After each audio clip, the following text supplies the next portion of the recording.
Okay, with our mayor candidates come, Douglas E. Favors the second, Charles Hill the second, and Jason Larry.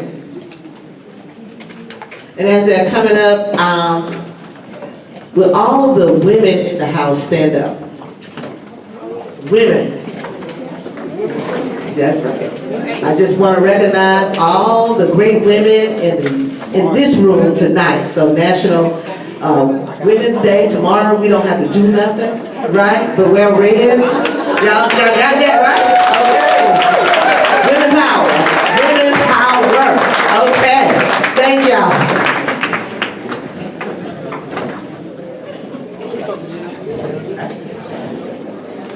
And as you know, early voting started 2/27 through March the 15th. Have everyone voted? Raise your hand.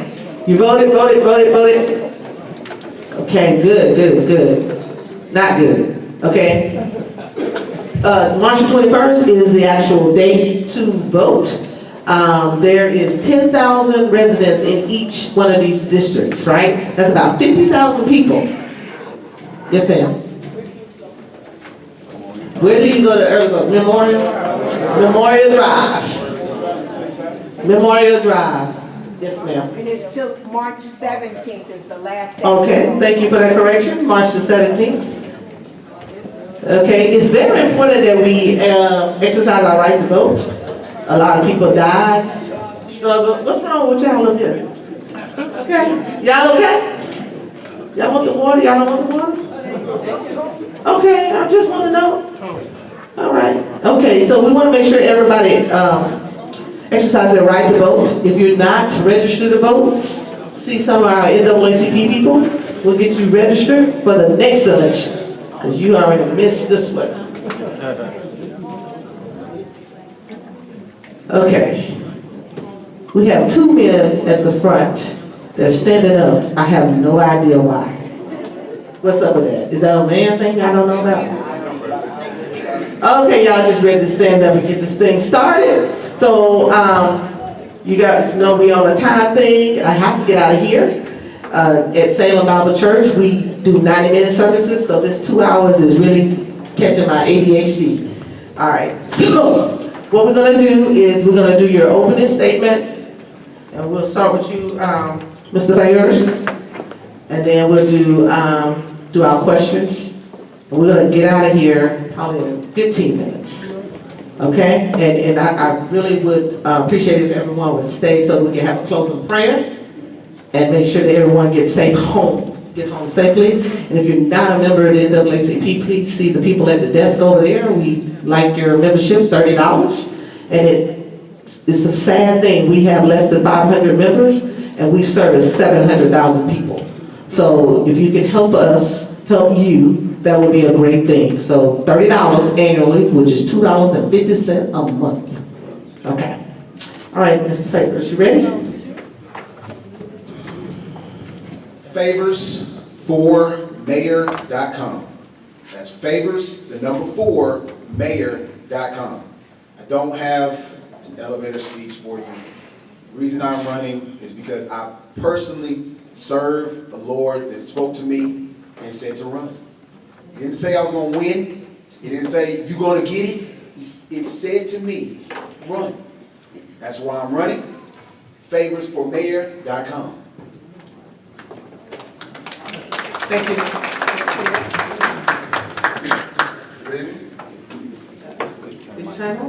There you go. I see you on the call. This is my dude. This is my guy. I'm Jason Larry, and most people call me Jason Larry. That's L-A-R-R-Y? No, it is L-A-R-Y. So you won't misspell it when you go to the website, jasonlarryformayor.com. I'm a 30-plus year resident of Southeast Cap, 25-plus years in the same neighborhood, married for 30 years, 2 grown sons now. Love to be here. Glad that we have the things that we're going. I am proud to tell you that I was one of the founders of the Stonecrest City Alliance and also with the Stonecrest Yes campaign. So in the Alliance, we were an education group, and then we morphed and moved into what was called STONECREST Yes, which was an advocacy group, and we spent good time going down to the Capitol, making sure that all of us had the opportunity to vote so that you can actually have a city. And I want to thank each and every one of you all for your 60% vote for yes. Thank you. I have all these cards up here, you're not gonna believe it. They all say about the same thing, okay? So the most important question to our people are, what did you do to help get STONECREST created? So we'll start with you, Mr. Favors.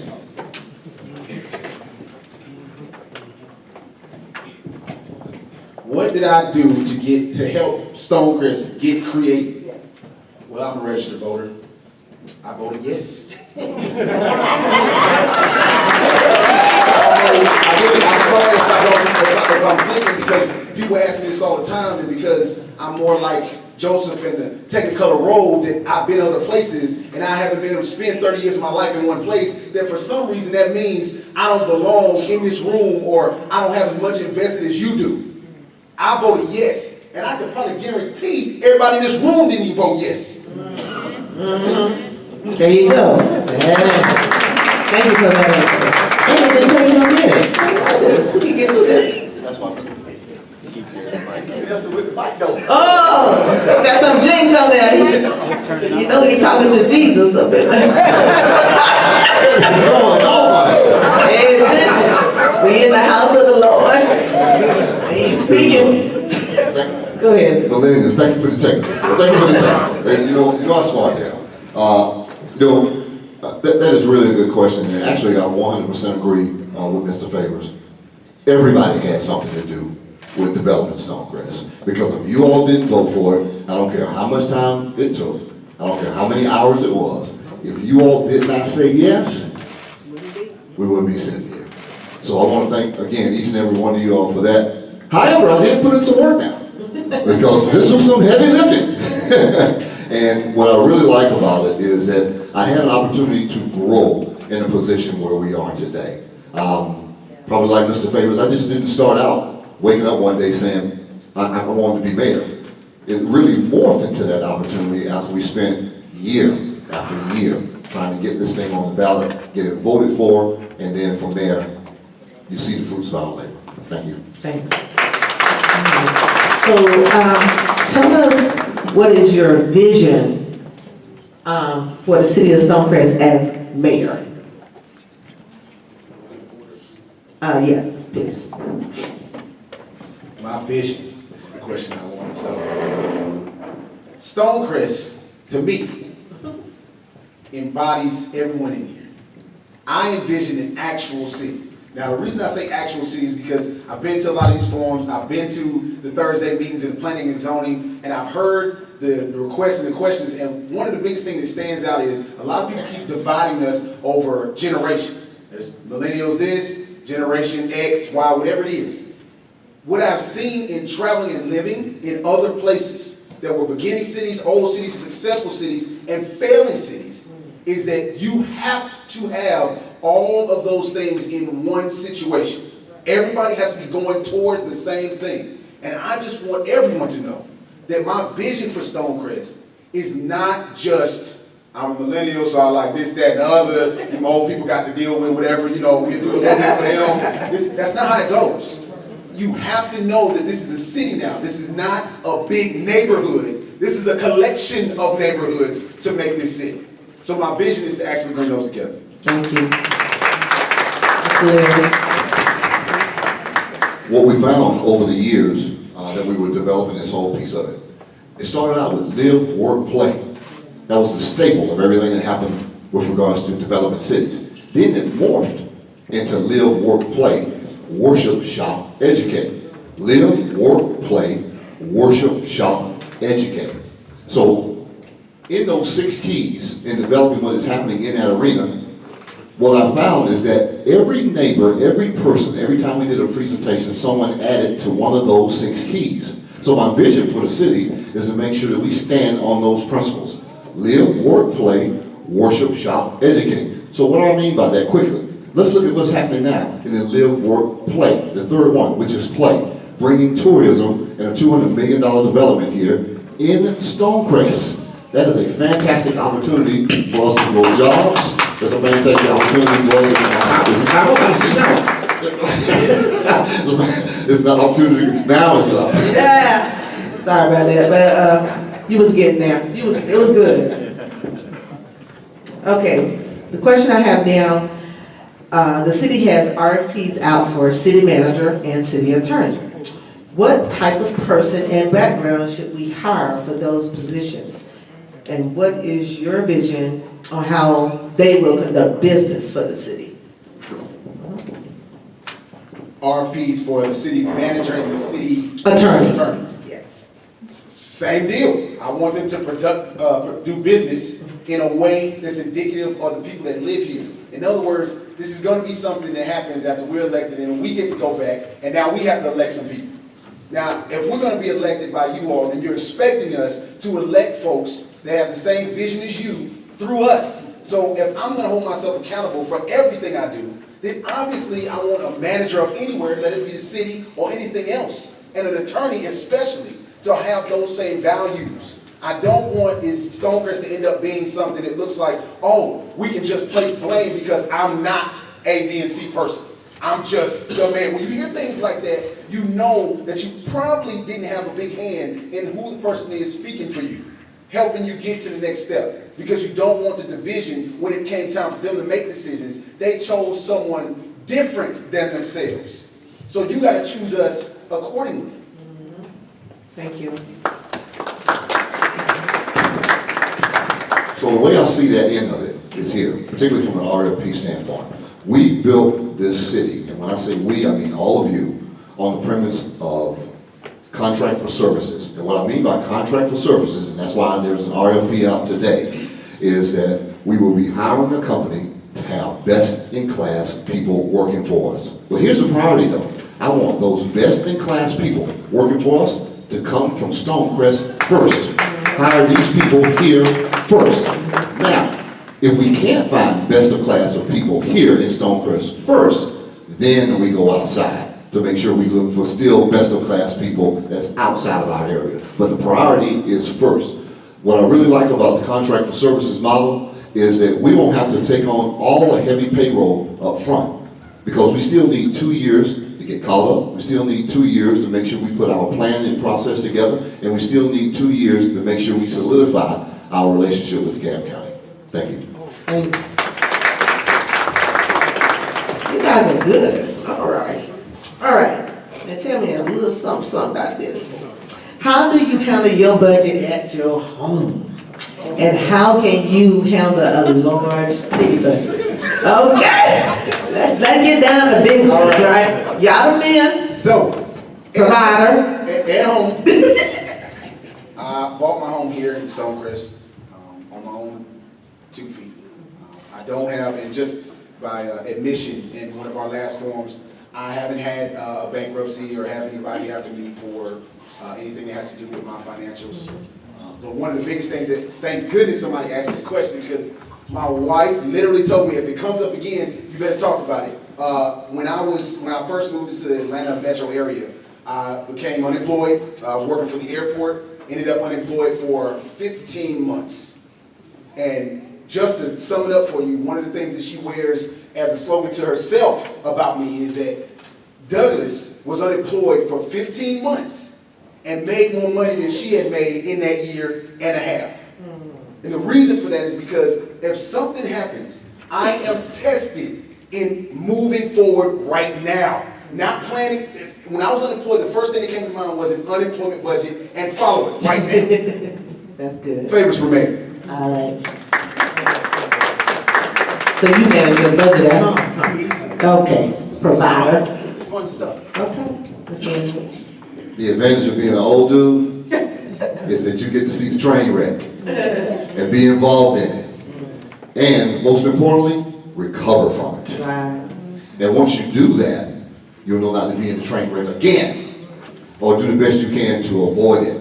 I don't know how many of y'all remember, and to answer your question specifically, I cover our home budget, but she does give me the money. No question about that. That's right, sir. She gives me the money. But I have no problems as the way we do today because I go out and make it with her and we make a great team. But if you all remember, Lithonia Concerts, so that was a public-private partnership. The epitome, as a matter of fact, of a public-private partnership, meaning that they were the public and I put up the money privately. Long and short of it is that with economic development and things that happen in that arena, particularly in 2008, 2009, 2010, people worry about eating first than they do about going to concerts. So we're going to bring those back. My time is up. All right, thank you. One more question, and then we'll do closing statements, and we're going to have prayer. But Deacon Edwards? Oh, you ready? Okay, get ready for prayer. We'll get ready to go. Okay, if elected, what is your first priority? What is the first priority that you would implement? Day one, the priority of my platform is that we beautify Stonecrest by code enforcement. Beautify by code enforcement. Economic development is very high. But let me tell you something about those other cities I lived in and what I learned. Economic development is all encompassing. That is not something you just go out and say, economic development. That's not how it works. No one, whether they're moving here to live or coming here to work or build business, create business, do business, goes anywhere that says this. No one ever said, man, they look all right over there. You know, they got high crime, the schools suck, but let's go and open a business over there. Those things have to be intact. You got to have them. I'm sorry, you can't have any of this. Those fields for the new complex, those are beautiful fields, aren't they? They're not like some fields that look like, oh, I don't know, man, it's uneven. Those fields were ready to go. They are. They're going to move dirt around. That's what businesses want to know. All we got to do is move dirt around. Beautification through code enforcement. Thank you. Day one priority, live, work, play, worship, shop, educate. Live, work, play, worship, shop, educate. These are the three things that we have to stand on outside of those 6 principles. 1, we have to make sure that our relationship is intact as it is today with DeKalb County. They are still our partners. We had no adversary relationship with DeKalb at all. As a matter of fact, we've been communicating with them for years on this. We're really proud of that. Number 2, look and take the recommendation of the Governor's Commission as to what we are supposed to be doing from this point. And take those recommendations and then find out what is happening from that end of it. Step number 3, make sure, and then you all can appreciate this. You see all the people that came up here this evening? These are some real leaders. And working with real leaders, I can work with any person that's been elected or will get elected up here. And that is the key. Those are the 3 keys, the priority to make sure the city happens. Day one, Can we have our closing statement? You want Jason to do it first? Okay. Go ahead, Jason. this is what I want from you all. You don't owe me a thing. You're not indebted to me for the work that we put in. I was going to do this anyway. But this is what I want from you. I want you to give me an opportunity to continue your collective vision. I want you to give me the opportunity to finish the work that we have started. I want you to give me the opportunity as mayor to make sure I bring the respect, business, knowledge, and leadership to this town to make it great as it is. Thank you for your time. Jason,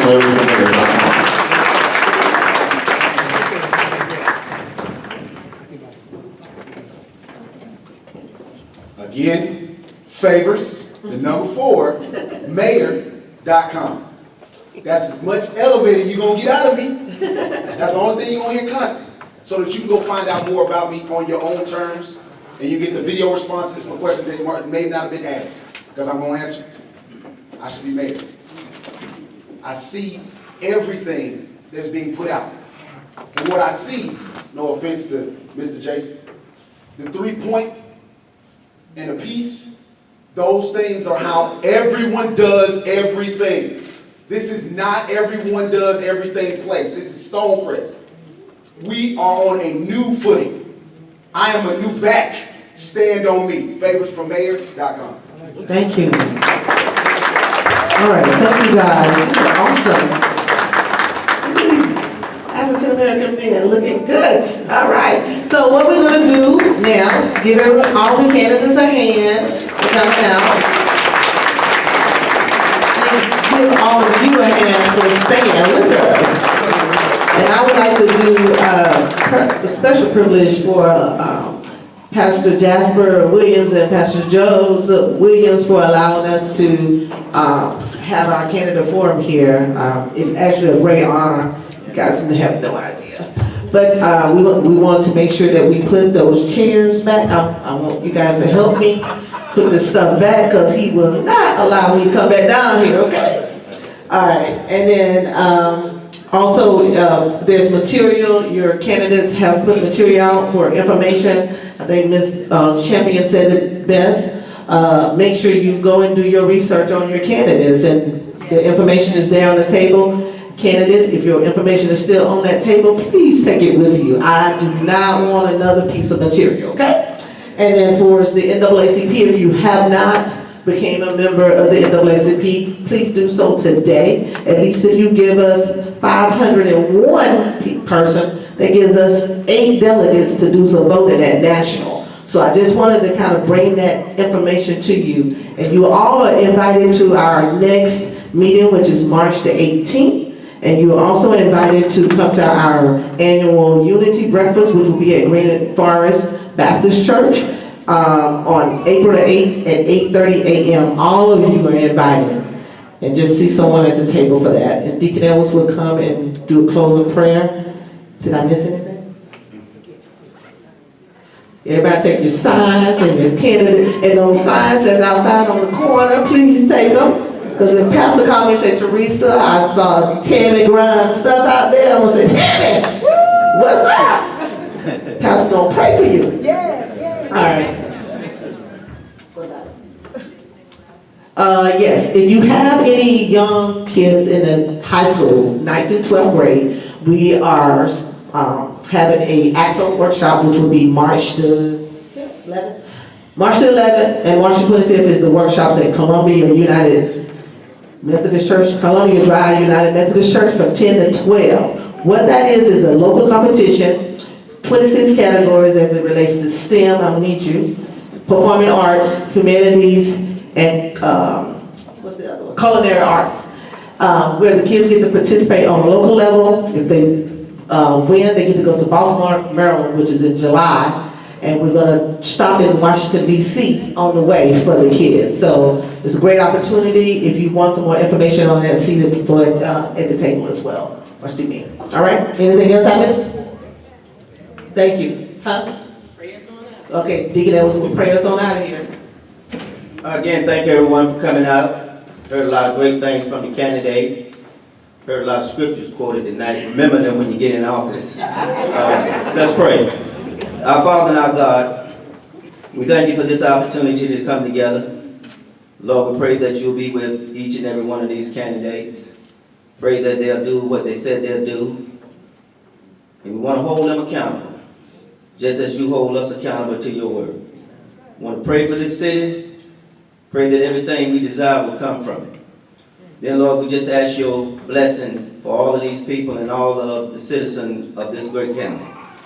Now, Lord, we ask you to cover these candidates in your precious blood. Hide them behind your glorious cross as they proceed to work for your people. All these things we ask in our Savior, Jesus Christ. Let every heart say amen. Amen. Thank God.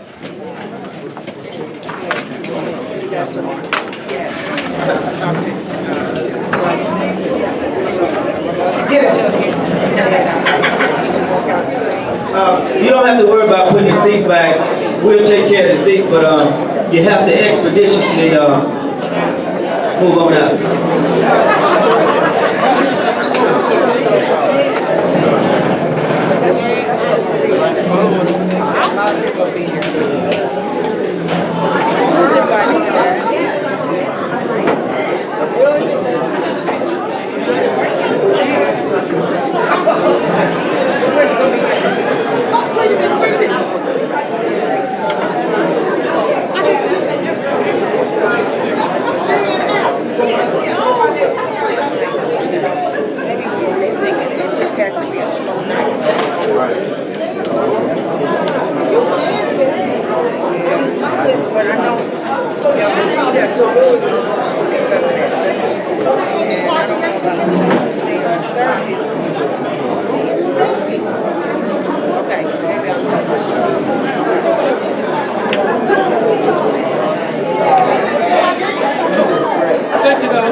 Do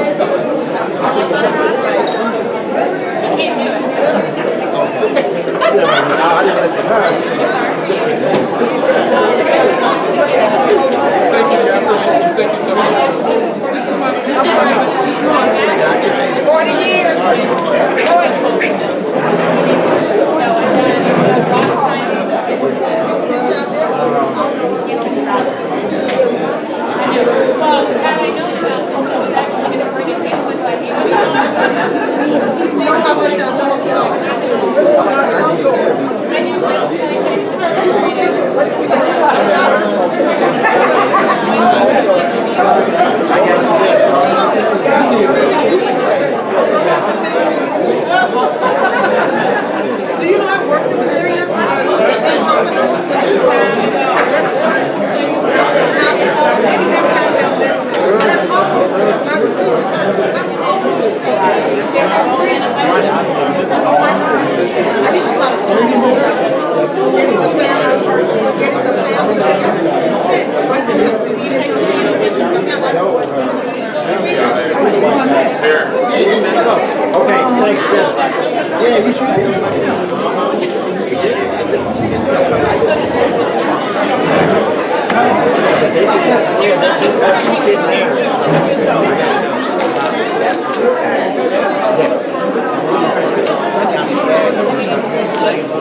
Yes.